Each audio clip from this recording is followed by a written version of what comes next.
Hello students. So now we are going to start our competitive portion of redox reaction. All the topic mentioned in textbook are part of competitive and we have some additional topics to learn. So step by step we are going to discuss all the new topics which are not mentioned in textbook with some solutions of balancing of redox reaction. So let's start today's lecture with balancing of given chemical reaction. We will discuss this reaction with half reaction method. So let's start our topic. So first of all we need to write the skeletal equation and it is already mentioned. So next step will be mention the oxidation state of each element present here. So first Cr2O7 minus, we need oxidation state of chromium in this. So it is plus 6, but if you still want to find, how can we find it? So as mentioned, Cr2O7 carries minus 2 charge. That means total net charge of 2 chromium and 7 oxygen is minus 2. We have 2 chromium and we don't know about its charge, and we have 7 oxygen, so 1 oxygen gives minus 2, 7 oxygen will give us minus 14. So that means if we solve this equation, then 2Cr will carry plus 12 charge, and that means 1Cr is equal to plus 6. So Cr carries plus 6 charge here. Then we have oxygen which carries minus 2 charge, no need to find for Fe, it is already mentioned, plus 2. Then we have chromium plus 3, Fe plus 3. So as we can see, oxygen is not mentioned on product side. We have chromium which was earlier in plus 6 oxidation state, later it will turn into plus 3, and Fe plus 2 to plus 6. So for chromium oxidation state is decreasing, so it is reduction half reaction, and for Fe it is increasing, so it will be oxidation half reaction. So first we need to split the both half reactions. So on left hand side we have oxidation half reaction, on right hand side we have reduction half reaction. So now we have to balance atoms which actually participates in redox reaction. So for oxidation half reaction we have one Fe on left hand side, one Fe on right hand side, so it is already balanced. But in reduction half reaction we have two chromiums on reactant side but only one on product side. So we have to place two chromiums at product side. Now in next step we have to balance the oxygens and hydrogens if we have any. So as we can see in first reaction or oxidation half reaction, we do not have any oxygen or hydrogen, so nothing is to balance here. On next reaction, reduction half reaction, we have 7 oxygens. Now medium of this reaction is acidic. If you have acidic medium, then we can add H plus and water molecules as per our requirement. So we have 7 oxygens on reactant side and 0 oxygens on product side. So that's why to balance the number of oxygen we can put H2Os. So let's put 7 water molecules to balance oxygens. With the addition of H2O, now we have 7 into 2, 14 hydrogens on product side but 0 hydrogens on reactant side. So because of acidic medium we can add H plus, and to balance quantity of hydrogen we need to put 14 H plus. Now we have to balance the charges on both sides. So let's talk about the oxidation half reaction. On product side we have plus 3 charge, on reactant side we have plus 2 charge. We can balance the charge by adding electrons on appropriate side. For oxidation, electrons will be present on product side. For reduction, electrons will be present on reactant side. So that means in oxidation we have to put electrons on product side, or as we can see we have plus 2 and plus 3 charge, so we can reduce the charge plus 3 and we can make it equal to plus 2 by putting electrons on that side, and for that we need to put one electron. So now we have plus 2 charge on both sides. In second method we can do it like this. When Fe converts from plus 2 to plus 3, as we can see here, it releases one electron because difference of charge is just one step. So we can put one electron. Similar situation can be assumed on the reduction half reaction. Let's calculate the charge first. So Cr2O7 carries minus 2 charge and hydrogen carries plus 1, and we have 14 hydrogens here. So total charge is equal to plus 12. On the other hand, we have 2 chromium plus 3. It carries plus 6 charge and 7 water molecules, and they are neutral.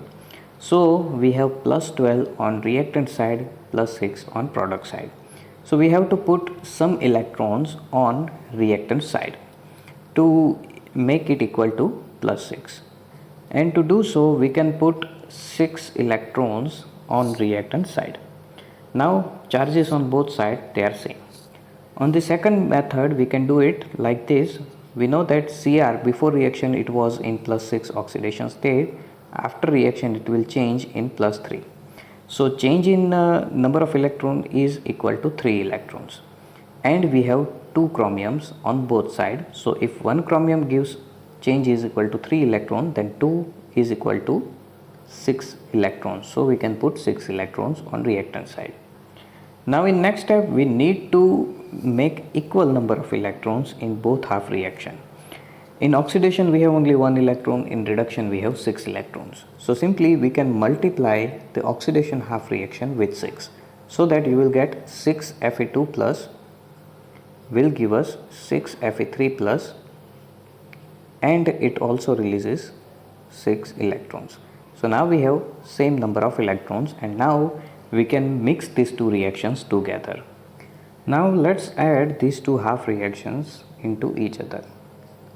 So all the reactants, we have Cr2O7 2 minus plus 14H plus plus 6 Fe2 plus, and we have electrons on both sides, so simply it will be cancelled out.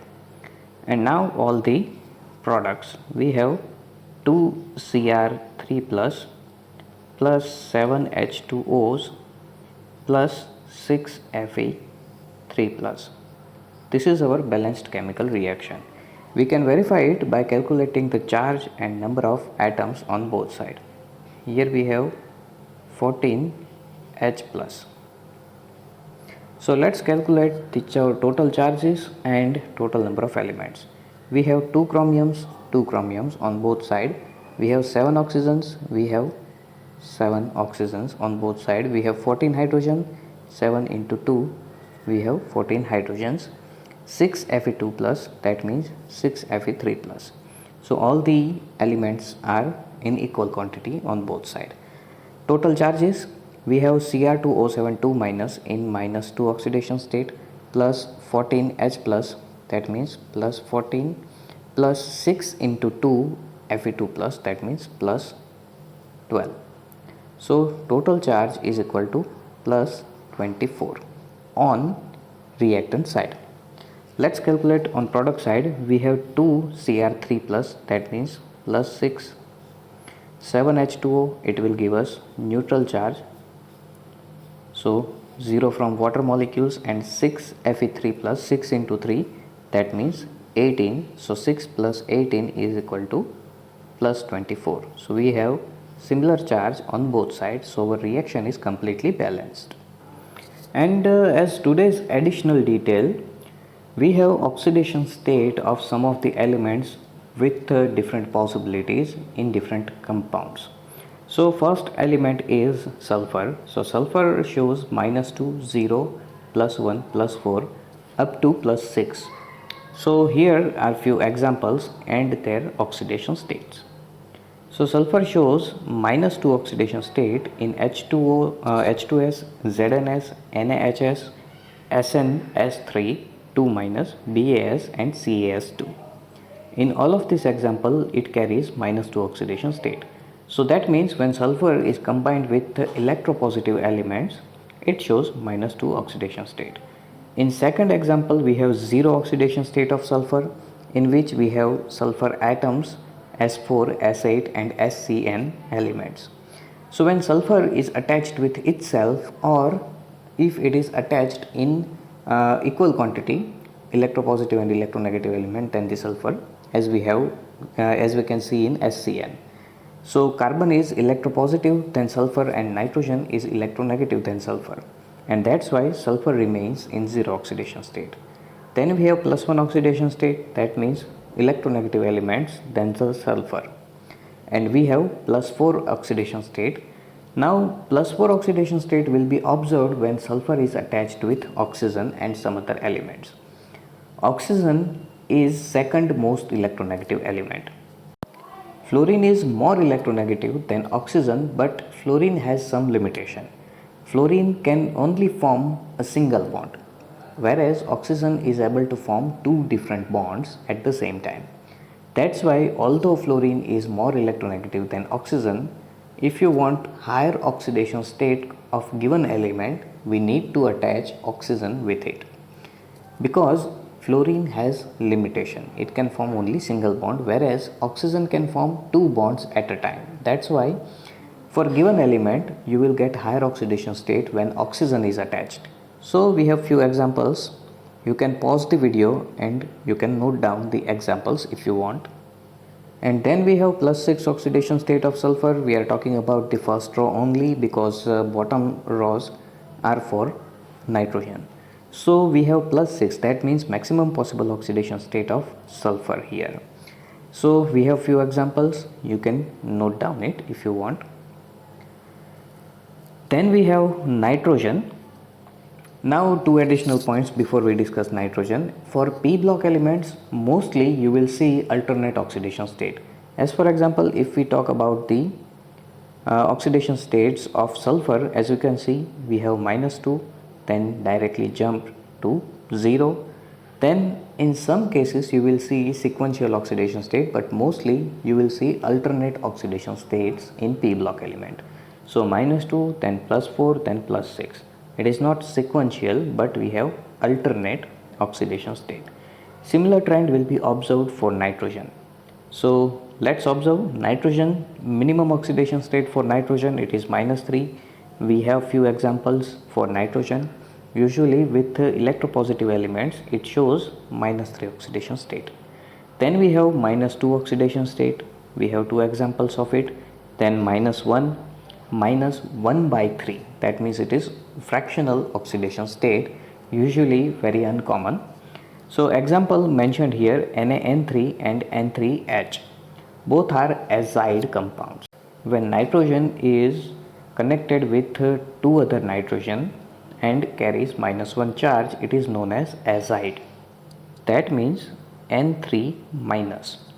Now not all of the three nitrogen carries 1/3 fractional charge. Only one of the nitrogen carries -1 charge. Two nitrogens are neutral. So actually N-3, it is not, for N-3 it is not fractional oxidation state, but we have two nitrogens with 0 oxidation state, one nitrogen with -1 oxidation state, and average of all of these three is 1/3. Not alone nitrogen shows 1/3 fractional oxidation state. So this compound, it is known as sodium azide, and it is used in airbags for cars. So it is highly unstable compound. Whenever it gets minor amount of energy, it quickly evaporates in form of nitrogen gas. So NaN3 is solid compound, and when it converts into nitrogen, it quickly expands, and that's why it will quickly fill up the airbags, so we can absorb the shock on impact.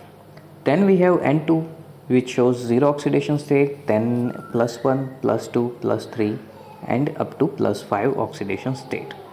Usually nitrogen shows maximum +5 oxidation state. We already discussed about this point. In p block element, nitrogen can show +5 oxidation state, but nitrogen can form only 4 bonds. Now one more additional detail. As we can see, nitrogen can show multiple different type of oxidation state, starting from -3 to +5, and many different possibilities are there. So some of the MCQs will be about these type of oxidation states. As for example, you may ask, from the following examples, which element can act only as reducing agent or only as oxidizing agent, or which of the elements can behave as both. So simple solution will be, if you have lowest possible oxidation state of element, for example for nitrogen we have -3.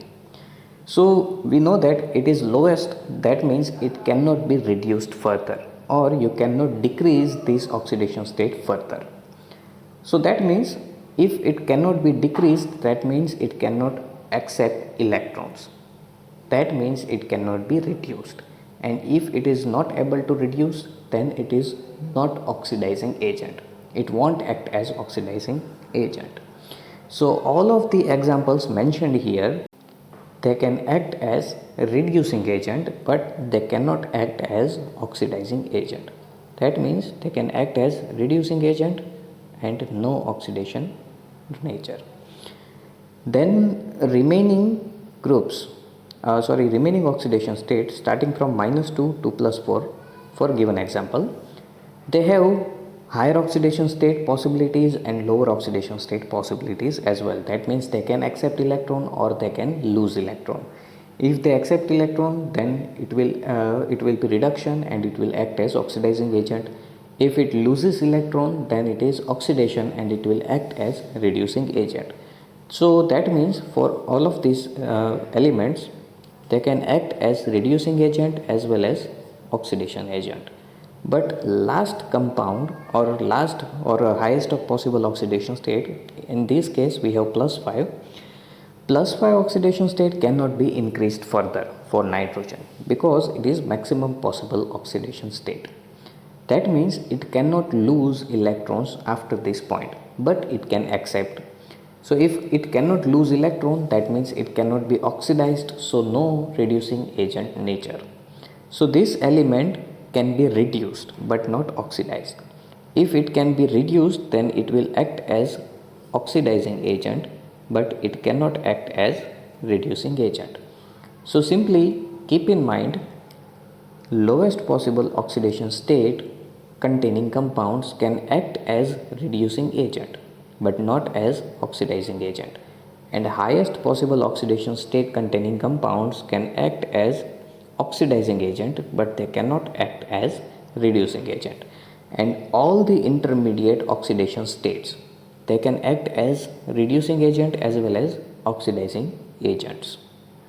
Then we have chlorine and its compounds, so it will start from -1 up to +7.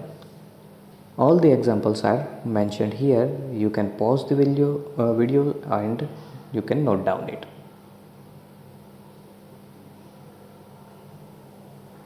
Then we have hydrogen. We have two possibilities mentioned here, -1 +1, and in H2 molecule it can show 0 oxidation state as well. So examples are mentioned. With metals it can act as hydride, that means -1 ion, and with electronegative elements it can act as H+. Then we have phosphorus, -3, 0, +1, +3, +5, just like nitrogen. Because it belongs to same family, so oxidation state will be similar like nitrogen.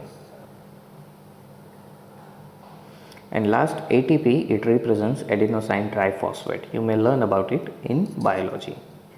Then we have oxygen. So sulfur and oxygen shows similar type of oxidation state because both of them belongs to same family, starting from -2 to +2. Usually positive oxidation states are not possible for oxygen because it is second most electronegative element. But we saw some exceptions, as we can see here. With fluorine it can show +1 and +2 oxidation states. Then we have carbon, one of the important compound.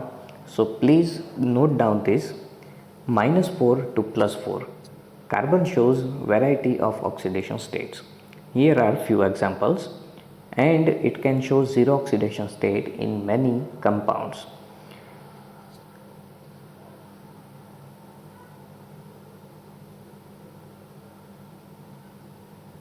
Then we have chromium. We already learned about this element in some of the balancing of the reaction. It shows +3, +6, two different oxidation state usually, and we have many examples of these two. Then we have manganese. So it can show multiple different type of oxidation state. As we can see, +2, then we have 8/3. Now it is not actually it is not fractional oxidation state, but actually it is average. Mn3O4 is actually a mixture of two different oxides of manganese, MnO, that means manganese oxide, or manganese oxide, and Mn2O3, that means manganic oxide. When we have equal portion or equal amount of both of these oxides, let's count the total number of elements. Total Mn 1 plus 2, that means Mn3, and total oxygen 1 plus 3, that means 4. So Mn3O4 is actually mixture of MnO and Mn2O3. That means we have 1 Mn in plus 2 oxidation state and 2 Mn in plus 3 oxidation state, and average of all of these 3 is 8 by 3. So it is not fractional oxidation state, but it is mixture. Then we have plus 3, plus 4, plus 6 up to plus 7 oxidation state. Manganese belongs to D block element, and usually in D block element you will see sequential oxidation state. That means 1, 2, 3, 4, 5. In case of P blocks, we already discussed, you will see alternate oxidation state 1, 3, 5, 7, etc. And if you have even numbers, then 2, 4, 6, etc. But in D block element, as you can see, mostly you will see sequential oxidation state. Then we have silicon. It belongs to carbon family, so you will see similarities in oxidation state just like carbon. Then we have iron. So as mentioned, iron shows 3 different type of oxidation state. Actually it shows only 2. It has similar type of explanation as we discussed for manganese. Fa3O4 is mixture of ferrous oxide and ferric oxide in equal portion, that means 1 mole concentration. We have total 3 Fe and 4 oxygen. So out of 3, 1 Fe is in plus 2 oxidation state and 2 Fe's are in plus 3 oxidation state, and average of all of these 3 will be plus 8 by 3. So it is mixture of ferrous oxide and ferric oxide. So we can say that actually Fe shows only 2 possibilities, plus 2 and plus 3. Then we have iodine. So as mentioned, iodine shows plus 7 oxidation state, but just like chlorine, it can show all of the oxidation state we already see in chlorine from minus 1 to plus 7. Then we have osmium and xenon. Usually these are not common examples, but they are mentioned for just knowledge. If you find any odd examples in this case, then feel free to ask. We can discuss them in detail in upcoming lectures.